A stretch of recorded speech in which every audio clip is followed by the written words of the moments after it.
அனைவருக்கும் வணக்கம். Online நஸ்தோ Trichy TV, எளிமை யதார்த்தம் கலந்த ஜோதிடம். வணக்கம் நண்பர்களே, எல்லாரும் தீபாவளியை வெற்றிகரமாக கொண்டாடிட்டு முடிச்சிருப்பீங்க.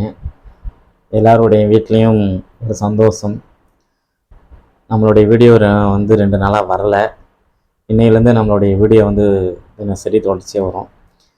இன்றைக்கி வந்து பார்த்திங்கன்னா, இன்றைக்கி காலையில் நான் பார்த்த அப்பாயின்மெண்ட்டில் 2 அப்பாயின்மெண்ட்டில் ஒரு முக்கியமான ஒரு விஷயம் ஏற்கனவே உங்கள் எல்லாருக்கும் தெரிஞ்சது தான். இந்த வீடியோலையும் அதை தான் ஷேர் பண்ண போகிறேன். செவ்வாயும் சனி பகவானும் 2ஆம் இடத்தில் இருப்பது நன்மையா நன்மை அல்ல, நன்மையை தராதா, அதை தான் இந்த வீடியோவில் பார்க்க போகிறோம். நல்லா பார்த்துக்குங்க.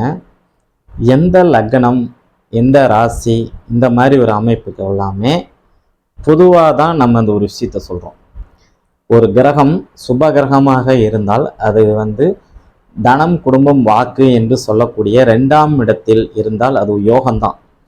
ஈவன் எந்த லக்னமாக இருந்தாலும் சரி, பொதுவாக 2ஆம் இடத்துல குருவோ, 2ஆம் இடத்துல சுக்கிரனோ, 2ஆம் இடத்துல புதனோ தனித்தனியாவோ இருந்தால் யோகம். இதில் 3 கிரகங்களும் சேர்ந்து இருந்த யோகம் நான் சொல்லலை. ஒருத்தர் வந்து கடக லக்னம், 2ஆம் இடத்துல குரு இருக்கிறார் சிம்மத்தில், யோகம். தனம், குடும்பம், வாக்கு சிறப்பாக இருக்கும். ஓகேங்களா? நல்ல குழந்தைகள் பிறக்கும். பூர்வீக சொத்துலாம் பிரச்சனைலாம் முடித்து சரிசமமாக இது பண்ணிக்குவாங்க. அரசாங்க வகை ஆதாயம் கிடைக்கும். இப்படி பலதரப்பட்ட ஒரு விஷயம் சொல்லலாம். அதே இடத்துல சுக்கிரன் வச்சு பார்த்தாலும் அதே மாதிரி நல்ல பலன் உண்டு. 2ஆம் இடத்துல தனித்த புதன் இருக்கும்போது நல்ல யோக பலன்களை கண்டிப்பாக கொடுக்கும். சரி, இது ஒரு பக்கம் இருக்கட்டும். ஆனால் நிறைய பேர் நம்ம காலங்காலமாக நம்ம என்ன நினைக்கிறோம், 2ஆம் இடத்துல செவ்வாயோ, 2ஆம் இடத்துல சனியோ, ஆட்சியோ, உச்சமோ இருந்தால் யோகம்னு நிறைய பேர் சொல்கிறோம். ஏன்னா நம்மளுடைய வாடிக்கையாளர் நம்மகிட்ட பேசுகிறவங்க என்ன நினைக்கிறாங்க அப்படின்னா, சார் 2ஆம் இடத்துல செவ்வாய் இருக்குது சார், அது ஆட்சி பலம் நல்லா தானே இருக்கும், நல்லா தான் சார் இருக்கணும், அப்புறம் ஏன் சார் என் குடும்பத்தில் பிரச்சனைன்னு கேட்குறாங்க. நல்லா கவனிங்க. இன்னைக்கு காலையில் பார்த்த ஒருத்தர் துலாம் லக்னம், அவருடைய குடும்பஸ்தானம் சொல்லக்கூடிய 2ஆம் இடத்துல வந்து பார்த்தீங்கன்னா விருச்சிகத்தில் செவ்வாய். 2ஆம் இடத்துல செவ்வாய் இருந்தும் இந்த இவருடைய லக்னாதிபதினு சொல்லக்கூடிய கிரகம் வந்து பார்த்தீங்கன்னா நம்மளுடைய சூரிய பகவான் சுக்கிரன் லக்னத்திலே இருக்கிறார். மூலத்திரிகோண ஆட்சி. இவருக்கு வந்து பார்த்தீங்கன்னா ஒரு 43-44 வயசு ஆச்சு, இன்னும் திருமணம் நடக்கலை. 2ஆம் இடத்துல செவ்வாய் இருக்கு. என்ன காரணம் அப்படின்னு சொல்லி பார்த்தீங்கன்னா, 2ஆம் இடத்துல ஒரு கிரகம் ஆட்சி பெற்றால் அது 3ஐயுமே பணத்தை கொடுக்கும், குடும்பத்தை கொடுக்கும், அதே மாதிரி வாக்கை கொடுக்கும்னா சொல்லவே முடியாது. எதையாச்சும் ஒன்றா தான் கொடுக்கும், 3ஐயெல்லாம் கொடுக்காது. அப்போ 2ஆம் இடத்துல செவ்வாய் இருக்கும்போது என்ன தன்மை அங்கே பிரதிபலிக்கிறார் அப்படின்னா, அவரே 7ஆம் அதிபதி துலாம் லக்கணத்துக்கு, அவர் 2ஆம் இடத்துல வந்து ஆட்சி பலத்தில் இருக்கிறாரு. மனைவி சீக்கிரமாக கிடைக்கணும், கல்யாணம் சீக்கிரமாக அமையணும், அப்படி தான் நம்ம காலங்காலமாக எல்லா ஜோசியத்துலையும் பார்த்துருப்போம். நல்லா கவனிச்சுக்கோங்க, இங்கே ஒரு ரகசியம் இருக்குது. எந்த ஒரு கிரகமும் 2ஆம் இடத்தில் இருக்கும்போது அதனுடைய தன்மைகளை கண்டிப்பாக செய்யும். இப்போ இதே துலாம் லக்னத்துக்கு குரு 2ஆம் இடத்துல இருக்கிறாருன்னா சீக்கிரம் குடும்பம் அமையும். அப்போ 2ஆம் இடத்துல செவ்வாய் ஆட்சி பெற்றிருக்கும், அமையும்.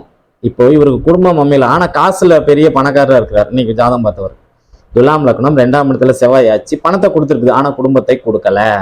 வாக்கு அதே மாதிரி வாக்கும் இவர்கிட்ட வந்து அந்த அளவு சரியா இல்லை அப்படிங்கிற ஒரு விஷயத்தை இங்க கொடுக்குது. அப்ப நம்ம என்ன நினைப்போம், வாக்கு ஸ்தானாதிபதி 2ஆம் இடத்துலயே ஆட்சி பெற்றிருக்கிறார், இவர்கிட்ட வாக்கு இருக்கும், இவர்கிட்ட வந்து செயல்திறன் நல்லா இருக்கும், இவர் வந்து சொன்னபடி இருப்பாரு அப்படிங்கலாம் நம்ம தப்பா கணிப்போம். அந்த கணிப்பு வந்து தவறாக போறதுக்கு காரணம்லாம் இதுதான். 2ஆம் இடத்துல செவ்வாய் இருப்பது நன்மையை தராது. ஓகேங்களா? அவருடைய குணத்தை தான் அங்க பிரதிபலிப்பாரு. சுயநலமா யோசனை பண்ணக்கூடிய வைக்கக்கூடிய ஒரு அமைப்பு. பணத்தை கொடுப்பாரு, குடும்பத்தையோ வாக்கையோ ஒரு பெருசா அதாவது மதிக்கவே மாட்டாரு. அப்படின்னு என்னங்கிற அளவுக்கு அங்கே செவ்வாய் வந்து வேலை செய்வார் அப்படிங்கிற ஒரு அமைப்பு இருக்கும். சரி, ஒரு மீன லக்னம், இது ஒரு ஒரு மிக சிறப்பான ஒரு உதாரணமாக இருக்கட்டும். ஒரு மீன லக்னம் 2ஆம் இடத்துல வந்து செவ்வாய் ஆட்சி, இவருக்கும் சேம் அதே டைப்பு தான். இன்னொருத்தங்க மீன லக்னம் 2ஆம் இடத்துல செவ்வாய் ஆட்சி, குடும்பம் எல்லாம் 25 வயசுல அமைஞ்சிச்சு. ஓகேங்களா? ஆனால் குடும்பத்துல இருந்து பிரிஞ்சு வந்துட்டாங்க. அந்த 2ஆம் இடத்துல செவ்வாய் இருக்கும், பொருளாதார ரீதியில் உங்களுக்கு மிகப்பெரிய பிரச்சனை இருக்கு. குடும்பம் இருந்தா பொருளாதாரத்தை கொடுக்க மாட்டேங்குது, பொருளாதாரம் இருந்தா குடும்பத்தை கொடுக்க மாட்டேங்குது. பிள்ளை ஏதாவது ஒரு வகையில நமக்கு ஒரு கோளாறுகளை அங்க கொடுத்துட்டு தான் இருக்கு செவ்வாய் 2ஆம் இடத்துல இருக்கு. சரி, இன்னொரு ஜாதகத்துல தனுசு லக்னம், 2ஆம் இடத்துல செவ்வாய் உச்சம், 5ஆம் அதிபதி 2ஆம் இடத்துல உச்சம். நல்லா கவனிங்க, குழந்தைகளை தான் இங்க அதிகமா கொடுக்கும் தவிர பணம் பணம் பொருளாதாரம் மற்றபடி மற்ற விஷயங்கள்லாம் இங்கே அவர் அதிக அளவில் வந்து கொடுக்கவே மாட்டார் அப்படிங்கிற ஒரு விஷயத்தை இங்கேயும் நம்ம தெளிவாக பார்க்கணும். ஏன்னா ஒரு பாவ கிரகங்கள் எப்பவுமே சொல்றேன் 3, 6, 10, 11 இருப்பது தான் யோகம். ஒவ்வொரு லக்னத்துக்குமே பாவ கிரகங்களான லக்னங்களான மேசம், விருச்சிகம், அதே மாதிரி பார்த்தீங்கன்னா சிம்மம், அதன் பிறகு மகரம், கும்பம், பாவியரோட சேர்ந்த புதனுடைய மிதுனம், கன்னி, அதே மாதிரி பார்த்தீங்கன்னா நம்மளுடைய தேய்பிரையில சந்திரனுடைய வீடான கடகம், இதெல்லாமே நம்ம இந்த அமைப்பில் எடுத்துக்கலாம். சிம்மம் வந்து பார்த்தீங்கன்னா அரை சுபர் அரை பாவர்ங்கிற ஒரு அமைப்பில் அவர் வருவார். ஓகேங்களா? அதனால அவர் வந்து அவரும் ஆனால் பாவ கிரகம் தான். இவங்களுக்கு எல்லாமே லக்னாதிபதினு சொல்லக்கூடிய கிரகம் 3, 6, 10, 11 இருப்பது நல்லது. மறைவு ஸ்தானங்களில் இருக்கும்போது இவங்க ஒரு மிகப்பெரிய ராஜயோகத்தை கண்டிப்பாக அனுபவிப்பாங்க.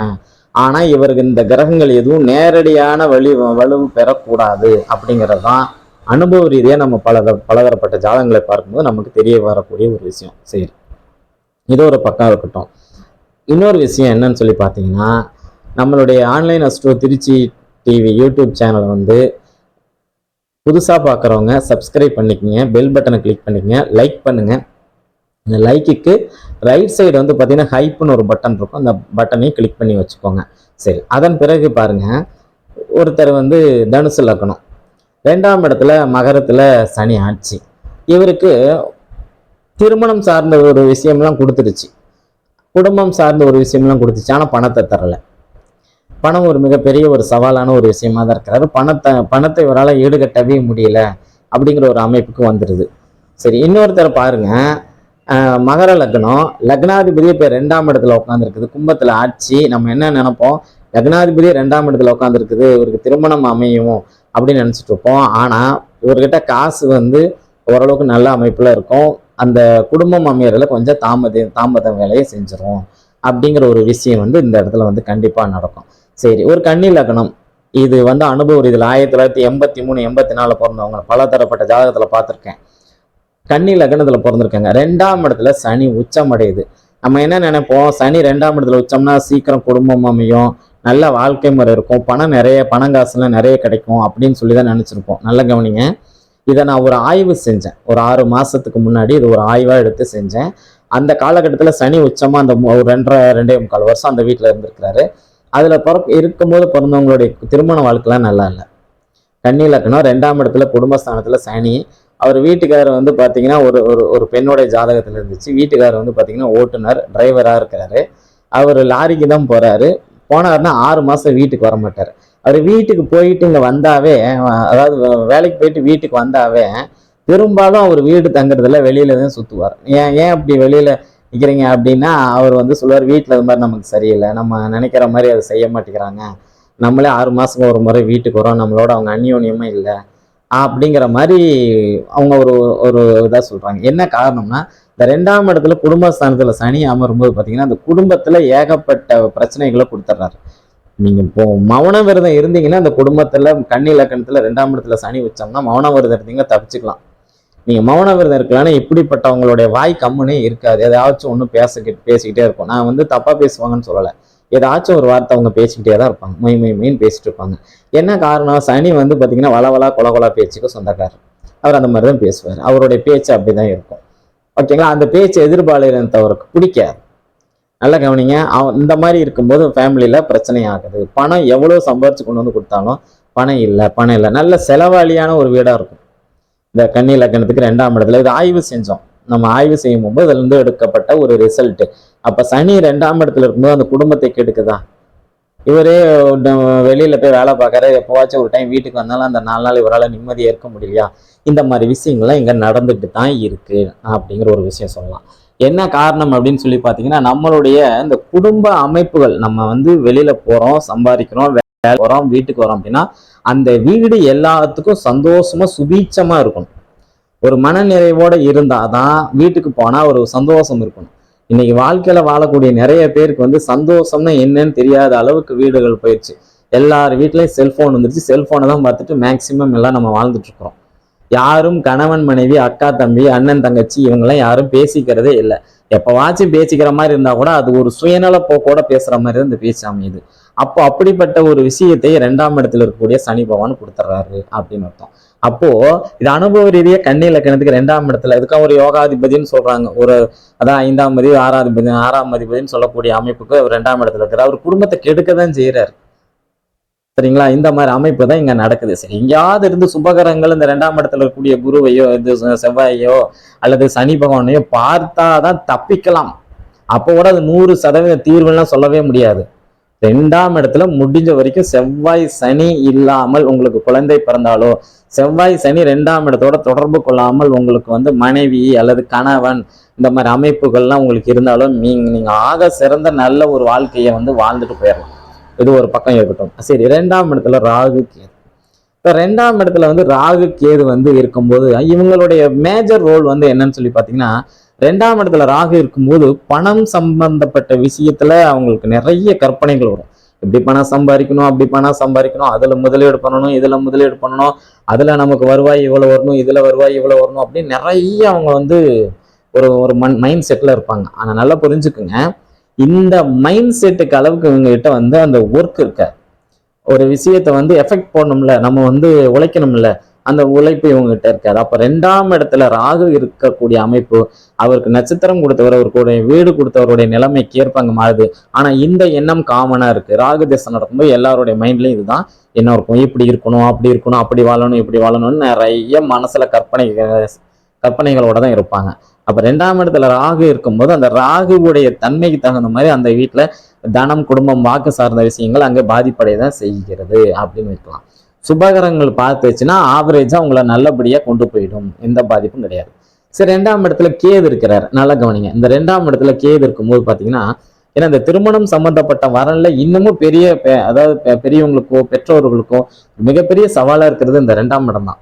அப்ப இந்த 2ஆம் இடத்துல கேது இருக்கிறார். ஒரு தடை தாமதத்தை கண்டிப்பாக தரும். சரிங்களா? ஒரு தடை தாமதத்தை கண்டிப்பாக தரும். குடும்ப உறவுல ஒரு நாட்டம் வராது. ஏதாவது ஒரு வேலை செஞ்சோம்னா சொன்னோம்னா அப்புறம் செஞ்சுக்கலாம், அப்ப என்ன, அப்புறமேல் பார்த்துக்கலாம் அப்படிங்கிற மாதிரி அவங்களுடைய தன்மை இருக்கும். எதையா இருந்தாலும் தள்ளி போகக்கூடிய ஒரு தன்மை இருக்கும். உடனுக்குடன் செய்யக்கூடிய அந்த எண்ணம் 2ஆம் இடத்துல இருக்கும்போது கேது அந்த எண்ணங்களை இந்த மாதிரி எண்ணங்களை தான் அவர் கொண்டு விடுவார் அப்படிங்கிற ஒரு விஷயத்த இருக்கும். சரி, எதையுமே அனுபவிக்கக்கூடிய லக்னாதிபதி நல்ல நிலைமையில இருந்தாதான் நம்ம எந்த பாவமா இருந்தாலும் அது சிறப்பாக இயங்கும் அப்படிங்கிறது ஒரு வீடியோலையுமே நம்ம சொல்லிட்டு இருக்கோம். ஓகேங்களா? சரி, அந்த அமைப்புல பார்க்கும்போது 2ஆம் இடத்துல கேது இருக்கும்போது பாத்தீங்கன்னா, கேதுக்கும் ராகுக்கு சொன்ன மாதிரி தான் நட்சத்திரம், வீடு கொடுத்த கிரகம், பார்க்கும் கிரகங்கள், இதை வச்சுதான் அங்க கேது டிசைடிங் பண்ணும். என்னை பொறுத்த வரைக்கும் 2ஆம் இடத்துல பாவகிரகங்களான செவ்வாய், சனி, ராகு, கேது, ஈவன் சூரியன் கூட அங்க இருக்க வேணாங்கிறாங்க. ஓகேங்களா? 2ஆம் இடத்துல குரு இருக்கலாம், ரொம்ப சிறப்பு. சுக்கிரன் இருக்கலாம், 2 பேரும் சேர்ந்து இருக்கக்கூடாது, தனித்தனியா இருக்கணும். புதன் இருக்கலாம், புதன் மட்டும் தனிச்சிருந்தா கூட பரவாயில்ல. மிதுன லக்னமாகி 2ஆம் இடத்தில் புதன் இருப்பதை தவிர மீதி எந்த லக்னத்துக்கும் 2இல் புதன் இருப்பது நல்லது. ஓகேங்களா? அப்ப அந்த இடத்துல புதன் இருக்கும்போது ஒரு யோகத்தை தரும். சரி, அதே மாதிரி குருவுக்கும் சுக்கிரனுக்கும் இருக்கும்ல. சரிங்களா? மிதுன லக்னமாகி 2ஆம் இடத்துல சுக்கிரன் இல்லாம இருக்கிறது, கடக லக்னமாகி 2ஆம் இடத்துல சுக்கிரன் இல்லாம இருப்பது. ஓகேங்களா? அதே மாதிரி நம்மளுடைய தனுசு லக்னமாகி 2ஆம் இடத்துல குரு இல்லாம இருக்கிறது. ஓகேங்களா? இந்த மாதிரி ஒரு சில விஷயம். இப்போ பாத்தீங்கன்னா ரிஷப லக்னம் 2ல குரு இல்லாம இருக்கிறது. இந்த இடத்துல குரு இருக்கும்போது அவங்க அவருக்கு வலு கொஞ்சம் குறைவாக இருக்கும் அப்படின்னு நம்ம சொல்லலாம். இருந்த போதிலும் 2ஆம் இடத்தில் பொதுவாக குரு இருப்பது யோகத்தை கண்டிப்பாக தரும் அப்படிங்கிற ஒரு விஷயம் உண்டு. ஏன்னா இன்னைக்கு உலகமே பாத்தீங்கன்னா பொருளாதாரம், குடும்பம், அதுக்கப்புறம் வாக்கு இன்னைக்கு நிறைய பேருக்கிட்ட அது இருக்கான்னு தெரியல. ஒரு 95% பேர்கிட்ட வாக்கு இல்லை. இதை சொன்ன மாதிரி நடக்கக்கூடிய பாவம் இந்த 2ஆம் பாவம். அப்ப அந்த 2ஆம் பாவத்துல சுபகிரகமான குரு, சுக்கிரன், புதன் இவங்க 3 பேரும் தனித்தனியா இருக்கும்போது யோகத்தை கண்டிப்பாக தரும். 2ஆம் பாவத்துல செவ்வாயோ, சனியோ, ராகோ, கேதோ, அதன் பிறகு சூரியனோ இருக்கும்போது பாத்தீங்கன்னா அந்த லக்னத்துக்கு தகுந்த மாதிரி அவங்களுடைய வாழ்க்கையில சில பல பிரச்சனைகள் சந்திக்க தான் செய்யறாங்க. இதுல 2ஆம் இடத்தில் சூரியன் இருப்பது மிகுந்த நன்மையை தருது. ஓகேங்களா? நம்ம அனுபவ ரீதியா பார்த்திருக்கோம். அதை தவிர 2ல செவ்வாய், சனி, ராகு, கேது, அதே மாதிரி அமாவாசைக்கு அடுத்து இருக்கக்கூடிய சந்திரன், அமாவாசை தேதியிலிருந்து 2வது தேதி பிரதமை திதியில இருக்கக்கூடிய சந்திரன், இவங்கெல்லாம் அங்க இருக்கும்போது ஒரு பாதி செய்கிறது. அதனால இந்த திருமணம் செய்யும் போது கண்டிப்பாக 2ஆம் இடத்தை இந்த அளவில் நிச்சயமாக நீங்க ஆய்வு செய்யணும் அப்படிங்கிற ஒரு விஷயத்துக்காக தான் இந்த வீடியோ போட்டிருக்கேன். நான் வழக்கம் போல உங்களுக்கு இந்த வீடியோ பிடிக்கும்னு நம்புறேன். உங்களை மீண்டும் இன்னொரு வீடியோவில் சந்திக்கும் வரை இவ்வளோ நேரம் இந்த வீடியோ வந்து பொறுமையாக காத்து ரசித்த கண்டுகளித்த உங்களுடைய அத்தனை நல்ல இதயங்களுக்கும் என்னுடைய நெஞ்சார்ந்த நன்றிகளும் வாழ்த்துக்களும். நன்றி, வணக்கம்.